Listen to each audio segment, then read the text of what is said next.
Thanks, Rachel. Hi. Hi.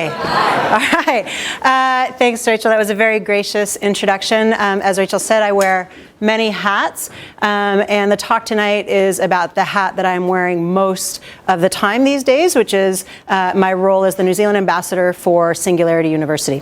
All right, so Singularity University, organization based in Silicon Valley, founded by these two guys, and these guys are really titans of the tech world, right? So the guy on the left, Ray Kurzweil, he invented everything. He invented flatbed scanners, he invented optical character recognition, he invented text-to-speech for blind people, he's got 21 honorary doctorates, he's received honors from 3 US presidents, he's a director of engineering at Google, which is like one of his things, like for most of us that would be the pinnacle of our careers. But probably most relevant to tonight's talk, one of the interesting things about him is they've gone back and looked at the predictions he's made about where technology is going since the 90s. And they found that he has an 86% accuracy rate. So if you think about the really like tremendous changes we've seen in technology over the past 20, 30 years, to have an 86% accuracy rate is really a phenomenal achievement. For example, he predicted that by 1998, a computer would beat a human at chess. And of course, IBM's Deep Blue beat Garry Kasparov at chess in 1997. So to that level of specificity. So when Ray Kurzweil says something about where technology is going, generally worth paying attention to him, right? The guy on the right, also kind of a legend in his own right. That's Peter Diamandis. He started X Prize Foundation, which does large cash prizes for extremely ambitious but extremely well-bounded engineering challenges. The first one they did was a $10 million US prize for the first private group that could get a manned vehicle to space and back, land it safely, and then repeat the feat within 2 weeks. And that prize is what led to Virgin Galactic, it led to SpaceX, like pretty much the entire private space industry was kickstarted by this large cash prize.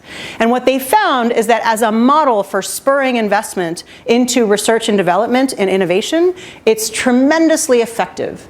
They put up these large cash prizes, they put up these incredibly ambitious targets, and they get teams from all around the world competing for these prizes. And what they find is that the teams will collectively invest anywhere from 10 to 100 times the value of the prize in their own responses to it. Not only that, but you're getting 300 different perspectives on the problem instead of just one. So it's really fantastic.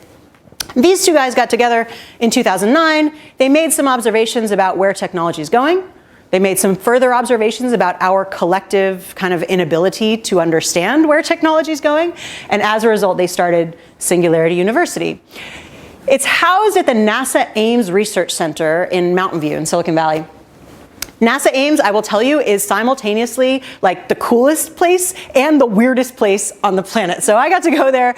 The first time I went there was a year and a half ago, March. I attended their executive program. It's a 6-day program. And I rock up and I'm like, oh my gosh, I'm at NASA. It's so cool. And I pull up to the front. First of all, you have to go through this like the guard station, and the guard checks your ID, and I'm like, oh, it's really official, I'm going into NASA, he's checking my ID, and then I realized he hadn't actually checked it like against anything, so all he had done is just confirm that I own ID, which seemed really silly to me. And then I pull up and I'm like, oh, there's a space shuttle, like I'm at NASA, and then I look a little closer and the space shuttle is kind of made out of paper mache and sort of dinged up and shonky. The place itself is like massive. It really had its heyday, I think, in the sort of 70s, 80s maybe, so it's like massive but mostly deserted. So there are these random aircraft kind of dotted all over the place. This huge hangar that is just a ridiculous structure. It was built originally to house fully inflated blimps. To give you a sense of scale, I don't know if you guys can see this, but see that teeny yellow dot right there? That's a road sign, right? So that's how massive this thing is. This was directly opposite where we were staying. The whole front along that line there, the whole front opens up. Google has now bought it. They're using it for some of their robotics programs. So as I said, I was there 6 days. During those 6 days, we had a huge amount of fun. We did the marshmallow challenge. Anyone do the marshmallow challenge? A couple of nodding heads. Yeah, so marshmallow challenge, you get 20 sticks of spaghetti, you get a meter of string, a meter of tape, and a marshmallow. You get divvied up into teams, and you get given 18 minutes to build the tallest structure you can, and the marshmallow has to be on top. They've run this challenge, by the way, the people who invented it, with like thousands of teams around the world. And one of the interesting things about it, sort of a side note, is they find that among the teams who consistently perform the worst on this challenge are recent MBA graduates. And among the teams who perform the best are kindergarten kids, so 5-year-olds. I don't know what that tells you about the future of the world. We also played a lot with robots. So this is a dancing robot. I know we have some of these at UC at HIT Lab. This is a Rubik's Cube solving robot. So you give it a messed up Rubik's Cube there, top left, solves it. This, by the way, this is a Lego Mindstorms project. So anyone who's ever had to buy Lego will know that Lego is not an inexpensive product, but it is a retail product, right? This isn't like MIT Robotics Lab, right? This is a retail product off the shelf. We also did sumo wrestling with robots. So we built some robots and then we weaponized them with paper plates and plastic forks and pitted them against each other. So your robot had to find the other robot and then push it off the edge of the platform. They're really dumb. They can only see the other robot and the white line on the edge of the platform. But man, I will tell you, I did not realize until I did sumo wrestling robots what a totally vicious streak I have inside myself, right? Like I had my robot up there and I was like, finish him, push him off the platform. But Singularity University is not just about robots, and I don't think you accepted the invitation to come here tonight to look at my holiday snaps. Really, what it's about is understanding exponentially accelerating technologies, and specifically how they can be used to address humanity's biggest challenges. So I spent 6 days there learning about what I call bright, shiny things, right? Things like nanotechnology and biotechnology and artificial intelligence and the future of crime and the future of work. And underpinning all of those bright, shiny things, some really core, profound insights that start with this guy. So this is Gordon Moore, one of the co-founders of Intel Corporation. And in 1965, he made the observation that the number of transistors we could fit on an integrated circuit had been doubling every 18 months or so, as far back as we could see. And he made a prediction that that number would continue to double as far forward as we could see. This became known as Moore's Law. You might have heard of it. So the first key insight from Singularity University comes from Ray Kurzweil, who zoomed out on Moore's Law. And he said, actually, if instead of looking at the number of transistors on an integrated circuit, we look instead at what we might call the price performance of computing. How many million instructions per second can you buy for $1,000? Turns out that that number has been doubling for over 100 years, starting way back with the beginning of computing with electromechanical punch cards, moving on to relays, vacuum tubes, transistors, and then integrated circuits. Moore's Law is actually the 5th instantiation of this underlying doubling trend, not the first. This is another way to think about it. Today, for $1,000, you can buy roughly the number of instructions per second that a mouse brain can process. But according to Kurzweil, by about 2023, for $1,000, you'll be able to buy the number of instructions per second that a human brain can process. And by 2049, for $1,000, you'll be able to buy the number of instructions per second of all human brains on the planet combined. This doubling curve explains why you today, via the smartphone in your pocket, have access to more information than Bill Clinton had the entire time that he was president of the United States. I reckon that's why he looks kind of pissed off in this picture. He's like, wish I had an iPhone when I was in the Oval Office. Although I'm sure he's super glad that Instagram was not a thing when he was around. So the second key insight from SU is that that doubling trend does not just apply to computing. It applies to any information-enabled technology. So you think about something like photography. Photography used to be substrate-enabled. It depended on the physical film in order for you to do the thing. And then it became information-enabled, dependent instead on ones and zeros. And once that happened, it started following a doubling curve. And today you can buy a smartphone with a 41 megapixel camera in it, and we don't really think twice about that.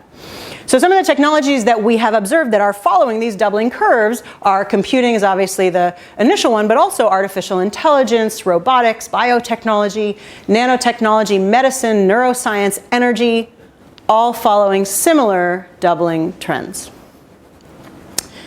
Doubling curves have some really interesting characteristics that make them kind of imperative to pay attention to. The first is that they look flat for a really long time.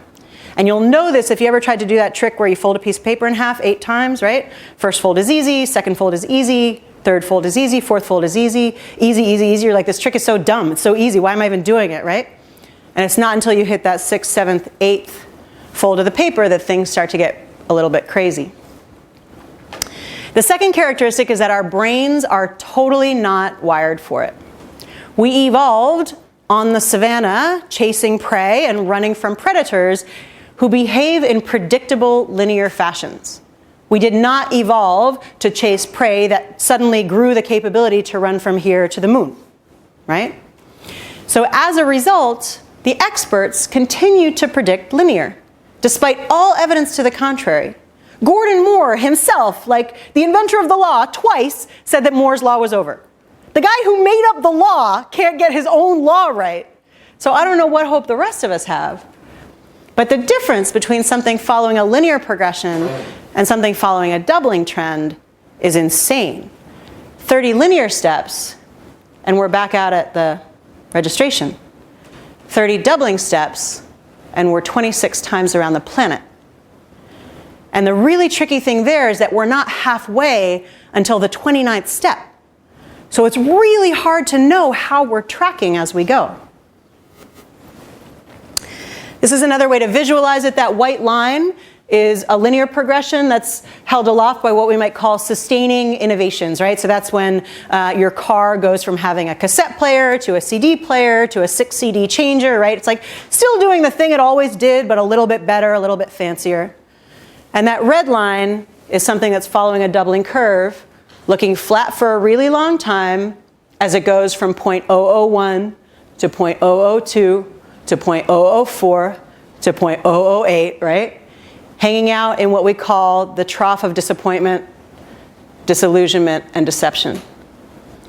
And then what happens, it hits that inflection point, that 6th, 7th, 8th fold of the paper, and it goes from disillusionment into chaos and amazement, and all of the incumbents say, it came out of nowhere, there's no way we could have known. Here's a good example of this. I'm sure everyone in this room is familiar with Google's self-driving car program. Let's do a quick poll, show of hands. How many people here think self-driving cars are going to be a thing in the hands of consumers on the roads within 10 years? Show of hands. Cool. 5 years? 2 years? This is the Tesla Model S. Elon Musk and his team have sold over 100,000 of these. Last October, they released a push update to these vehicles. That means they were upgraded overnight while their owners slept wirelessly. You didn't have to do anything to get the update, giving them autopilot functionality. And this is a guy asleep at the wheel while his Tesla drives down the road. You see his head? He's like... This might look scary to you. To be fair, this is not really a great idea, but this might look scary to you, right? You're seeing a guy asleep at the wheel. This doesn't scare me. The robot's driving that car, right? That's fine. What's scary to me is the guy who is videoing him. Like, that guy should be looking where he's going. And as I said, this is not really a great idea yet. The Tesla autopilot system is designed to have an alert driver at the wheel. As we learned recently when they had their first fatality, a Tesla Model S crashed because it couldn't distinguish a truck from a bright blue sky. So a couple of things to consider here, right? One of the fears in the self-driving car world was that as soon as there was a fatality, as there would inevitably be, that it would set the whole thing back, right? Decades. So that hasn't really happened, and a couple of things to consider. The first is that this crash, and there are a few reasons why this isn't exactly apples to apples, but just bear with me. This crash happened after the Teslas had logged around 130 million miles in autopilot mode, right? In the US, we average a fatality every 94 million miles or so. Worldwide, that number is every 60 million miles or so. So right out of the gate, the Tesla's doing about twice as well as human-driven cars, right? But the other thing to consider is this. When is the last time a human driver got in a car accident and every other driver on the planet became a better driver as a result? It doesn't happen, right? People crash all the time, and the rest of us keep on eating our breakfast, putting our makeup on, texting. Not me, other people. But what happens when a Tesla crashes? Right? Massive teams from Tesla, from the National Highway Transportation Safety Administration, like everybody converges. What went wrong? We have to investigate it. We have to study it. Was it the contrast recognition? Was it the image recognition? Was it the braking system? Was it the alert system? The early warning audible? Like, what happened? How can we make it better? How can we make it safer? And every one of those upgrades get disseminated to every single vehicle that's running the system, and they all get better as a result. That's why these things accelerate, because they continue to build on the best possible version of themselves. Something to consider in this city, as we're rebuilding for the next several generations, is that self-driving cars don't need parking. They just need a place to wait. And if the place they're waiting is inconvenient, they can go wait somewhere else. So I used to work out of an office on Tuam in Madras, and there's a great honking car park building that just went up across the street, and I would sit there watching them build it, wondering what the payback period is on that building, right? 25 years, 50 years, like it's a pretty substantial investment, and wondering whether they really factored this kind of stuff into their calculations. Like, are developers factoring that in? Are we as a city factoring that in? Are we as a country for our infrastructure factoring this in? Because we should be. Right, the other thing that's happening is that these technologies are not only accelerating, they are also starting to converge. So now we have to consider what happens when an exponential progression in something like artificial intelligence converges with an exponential progression in robotics or in big data. What happens when an exponential progression in biotechnology or bioengineering converges with an exponential progression in 3D printing at the atomic scale? And of course, what happens is that everything accelerates even faster. I'll give you a few examples of what it means. Basically, everything you've seen in science fiction is not only possible, but plausible, probably already here. Here's one really good example. Any Star Trek fans in the room? Couple of, yeah, nice. I know I'm at a university. So this is the Star Trek medical tricorder. You go to some alien planet, you come back with some alien bug, you go to the sick bay, they have a handheld device, they run it up and down you and use that to figure out what's wrong with you. This is what it looks like in real life. This is the Xanadu Scout. It's part of a $10 million tricorder X Prize for the first handheld device that can beat the diagnosis of 7 out of 10 board-certified physicians across a range of 12 ailments. They started with over 300 teams. They're down to the final 7. They're doing clinical trials now. The winner will be announced in January. The Star Trek medical tricorder is a thing.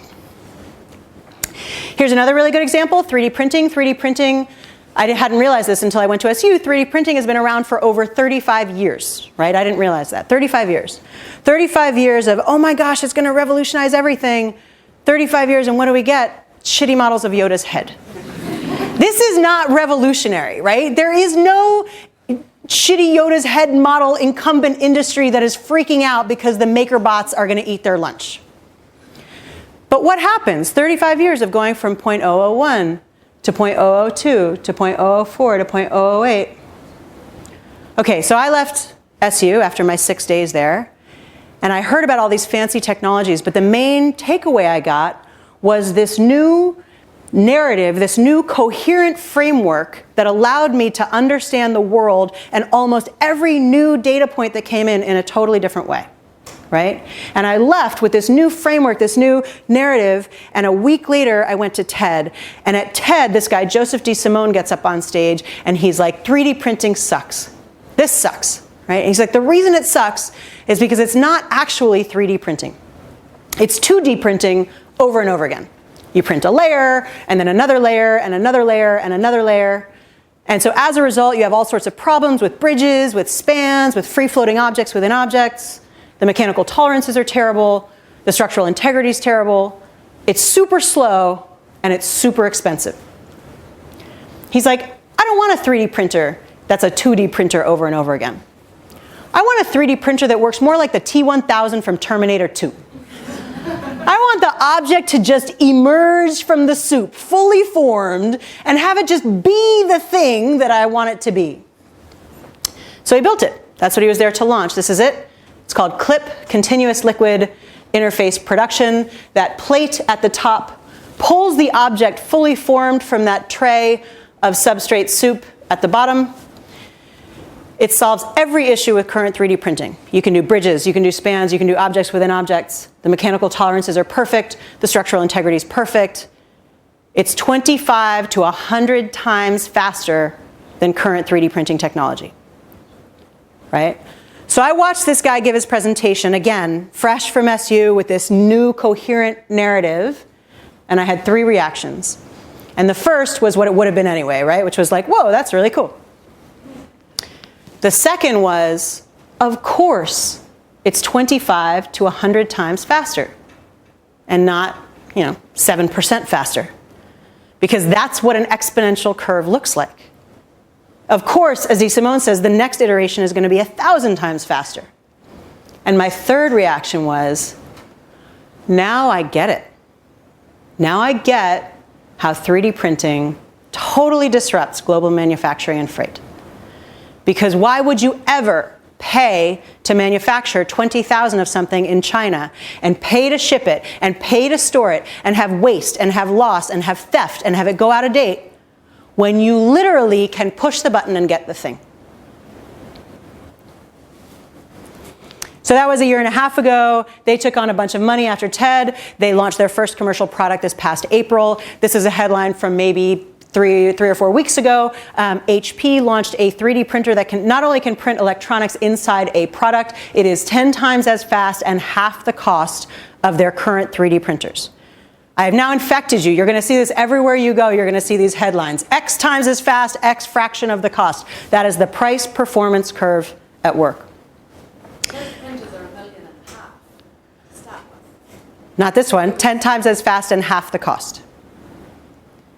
And consider, for example, the smartphone in your pocket would be $1 billion worth of technology 50 years ago, right? We don't realize that. We walk around with $1 billion worth of technology in our pockets. And we don't even, it doesn't even affect us, right? How can that be? That's a miracle. That's a total miracle. Anyway, crime also following an exponential curve. A hacker, this is for a story from last year, a hacker on a plane logged into the plane's operating systems, briefly increased power to one of the engines, caused the plane to fly sideways for about 15 seconds. It's a really interesting story for a few different reasons. The first is that the way that he got in was he logged in via the USB port in the seat back in front of him, like the in-flight entertainment system. The second is that what this story tells me is that just because you're smart at computers doesn't mean you're smart generally, right? Because first of all, this guy, I question the wisdom of messing with the engines of a plane that you yourself are on. That just a priori seems like a bad idea. But the second thing is that once he had done this, he then tweeted about it from his seat. And so, somewhat unsurprisingly, the FBI was there to pick him up when the plane landed. But the moral of the story is still relevant, which is when everything is connected, everything is vulnerable. And we need to be paying attention to that as well. What does all of this add up to? Tremendous opportunity. Right? There are 3 billion new minds coming online in the next, say, 10 years, right? As internet access becomes ubiquitous worldwide. Huge opportunity. We have no idea what they're going to come up with. Think about the insane explosion of innovation we've seen. Today is, by the way, 25-year birthday of the internet. Happy birthday, internet.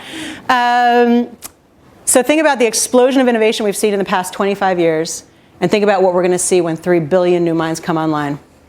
But that is, of course, accompanied by a not insignificant amount of terror. Current projections are anywhere from 47 to 81% of jobs, as we currently understand them, under threat from technology within 20 years. Now, I am not saying that to fearmonger. We've heard this story before. I can show you 200 years of headlines saying the robots are coming and they're going to eat all our jobs. 200 years, right? We've never been here at this speed and at this scale. And what we do know is that even if the technology creates more jobs than it does away with, the transition will be messy. We can't readily retrain a truck driver to be a nanotechnologist, right? It doesn't quite work that way. This is an example of that, automation eating the jobs thing. This is a horrible headline. This is from about a month ago. Apple's Foxconn factory fired 60,000 people, replaced them with robots. This is an awful story, and I in no way want to diminish what has happened to these 60,000 people and what they're dealing with. That being said, this is a narrative we've heard before, right? Factory workers replaced by automation. That's a story that we've heard. Not so much this one, artificially intelligent lawyer hired by its first law firm. Or this one, artificially intelligent chatbot successfully contests 160,000 parking tickets in London and New York. I don't know if you can see the subhead here. This is an awesome story. It's a free service called Do Not Pay. Helped appeal over $4 million in parking fines, and it is just the tip of the legal AI iceberg, says its 19-year-old creator. And then this one, artificially intelligent teaching assistant, helped students online for an entire semester and nobody noticed. And the reason that these headlines are starting to appear is because computers are starting to get good at things that have historically been kind of the exclusive domain of humans. So image recognition is a really good example of that. Image recognition is something computers have historically been terrible at, humans are awesome at, right? But then recently, the deep learning algorithm went from not being able to recognize anything in images to being able to recognize cats. Oh my gosh, huge leap forward. Deep learning can recognize cats, that's amazing. I have a 3-year-old stepson. He's pretty cute. He can recognize cats easily. He has like 0 job offers, right? This is not a marketable skill. But then deep learning went from being able to recognize cats to being able to recognize numbers. Oh my gosh, even bigger leap forward, numbers. I have a 6-year-old stepson. He can recognize numbers pretty well. Still no job offers. But then it went from being able to recognize numbers to being able to recognize mitosis in cancer cells, which currently requires a trained pathologist. Except the computer can do it 1,000 times as fast and 1,000 at a time, and will only ever get better. Every new human pathologist has to start from 0. Every new computer starts with the sum total of all of the knowledge and experience of all of the previous computers. That is why these things accelerate, because we use better tools to build on better tools. This is a happy graph for me. Switch from the terror to the opportunity. The people who made it don't think it's a happy graph. They called it Welcome to the Terror Dome. Those people, by the way, are the Energy Information Agency, the CIA, and the World Bank. Those crazy hippies. This is basically the inverse of the price performance of computing chart that I showed at the beginning. And what this is graphing is the price performance of energy by different fuel types. Right? So on the y-axis, we've got price per million BTUs. The x-axis is the year. And we've got 5 different fuel types. And what happens, it starts in 1949, and 4 of those fuel types just bump along the bottom. Right? They bump along the bottom, they go up, they go down. Over time, they gradually trend upwards. That's what a linear technology looks like. And those are our fossil fuels. Right? That's Henry Hub, that's bituminous coal, that's crude oil, that's liquid natural gas. And then what happens over here on the right side of the chart? Doesn't even come onto the scene until like 2006. And when it comes onto the scene, it's so expensive that all the incumbents say, it's never going to be a competitive threat. We never need to worry about it. And then it plummets. That's solar. That is what an information-enabled technology looks like. Solar is currently following a doubling in price performance every 22 months. At current rates of progress, we're going to hit 100% of world energy supply deliverable by solar in a little more than 20 years. We just hit another world record low solar price in Chile, 2.91 cents per kilowatt hour. And think about this, if we hit 100% of world energy supply in 20-some years, 20 years, 21 years, we'll hit 200% 2 years after that. 400% 2 years after that, 800% 2 years after that. And then we have to shift our entire framework away from a scarcity model and towards an abundance model. What does the world look like if energy is free and abundant? We forget that we've built our entire economic system on the basis of the allocation of scarce resources. We might have to rethink that entire system from the ground up. This is also a happy energy chart. This is LED lights. LED lights since 2010, they've gone down in price by 90% and doubled in lifespan, right? So double the performance, 10% of the price. So what do you reckon that is disruptive to? It's lights. I looked at that, I'm like, it's lights. I don't know, lights. What's it disruptive to? The lights. How about farming? Because LED lighting has become so inexpensive and so efficient, indoor farming, which used to be the exclusive domain of, shall we say, high-value crops, is now price competitive for mass market produce. There are farms in New Jersey, indoor farms in New Jersey, that are supplying New York City at price parity with organic produce coming out of California. And they have no pesticides, they have total control over their environment. The world's largest indoor farm in Japan is 100 times more productive per square foot. It uses 40% less power, it's 80% less food waste, 99% less water.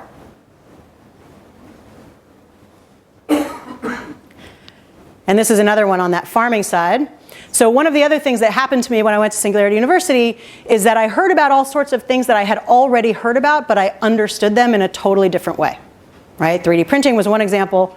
This is another one. So we had this guy get up on stage, Raymond McCauley. He's actually coming to our summit that we're doing in November. He's the digital biology guy. And he gets up on stage and he talks about bioengineered milk.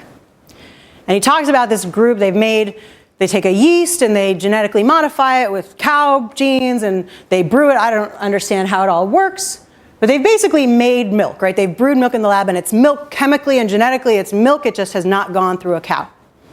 And they've done this with cow milk, and they've done this with human milk, and they've done this with narwhal milk, you know, narwhals, like the unicorns of the sea. Right.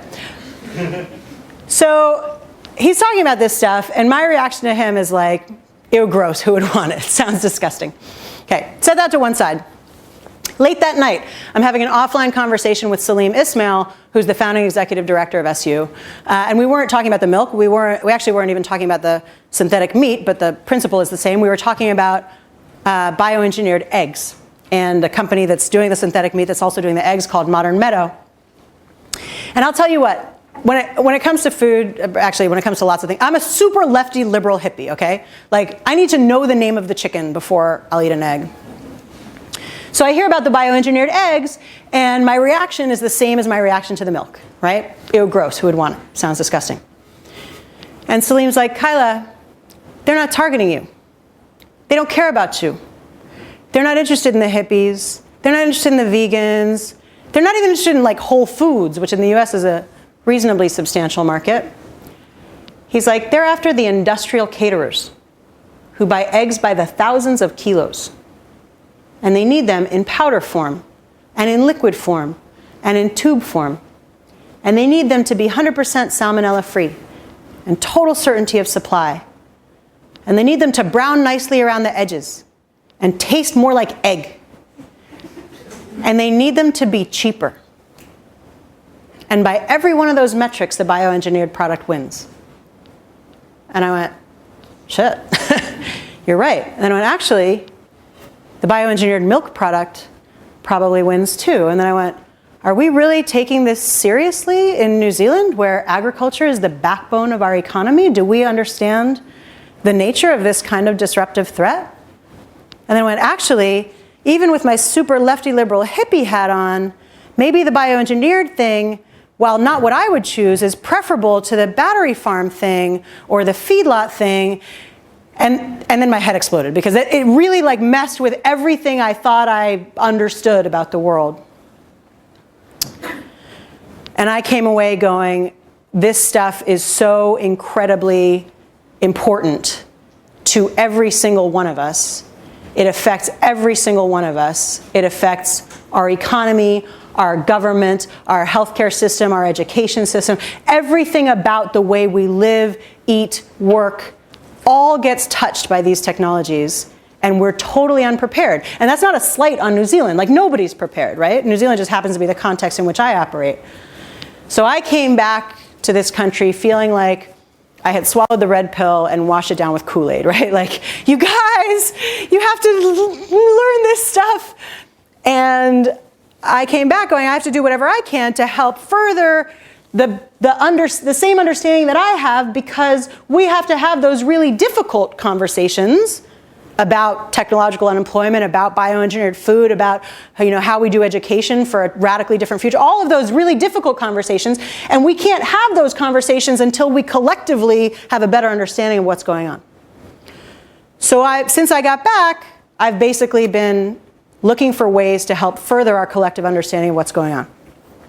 And that's taken a few different forms. The first is I do a fair amount of public speaking. Pretty much every one of my public-facing talks is now like this, a version of this. Doesn't matter what you invite me to talk about. Like, come talk about Ministry of Awesome and community building post-earthquake. And I'm like, sure, exponential technologies. Surprise. The second is that Salim Ismail, the founding exec director guy, he came to New Zealand last year. Callahan Innovation brought him down. He did a bit of a roadshow, Auckland, Wellington, Christchurch. Salim is awesome, right? He's one of the world's best presenters. And I can tell you with my TEDx hat on that it doesn't matter how awesome a presenter is, a single talk does not drive behavior change, right? Like, you go watch Salim, you come away going, oh my gosh, that guy was amazing, he totally blew my mind. And then you go back to work the next day, right? So the next step is to go, we can't wait for people in New Zealand to go do the executive program. They only take 80 to 90 people at a time. They only run it 5 times a year. It's stupidly expensive. How can we bring it here? Let's get it so that 1,000 people, 1,500 people in New Zealand can have that experience, can get that understanding. So that's what we're doing. We're bringing the whole thing here. We're running a Singularity University Summit. It's a 3-day event. It is essentially a condensed version of the executive program I did. We're shipping in a bunch of the same faculty I had from Silicon Valley. We have some amazing local speakers. This is very much tailored for a New Zealand context. We have pricing for, like, standard pricing is corporate pricing when you look at it. If you're surprised by the pricing, that's because you're not a corporate. But then we also have good pricing for educators, nonprofits, entrepreneurs, and really, really good pricing if you are 25 or under as of the first day of Summit. This is basically a giveaway to you. You should not miss this. And I'm pretty sure I'm out of time. So thank you very much, and I'm happy to take questions.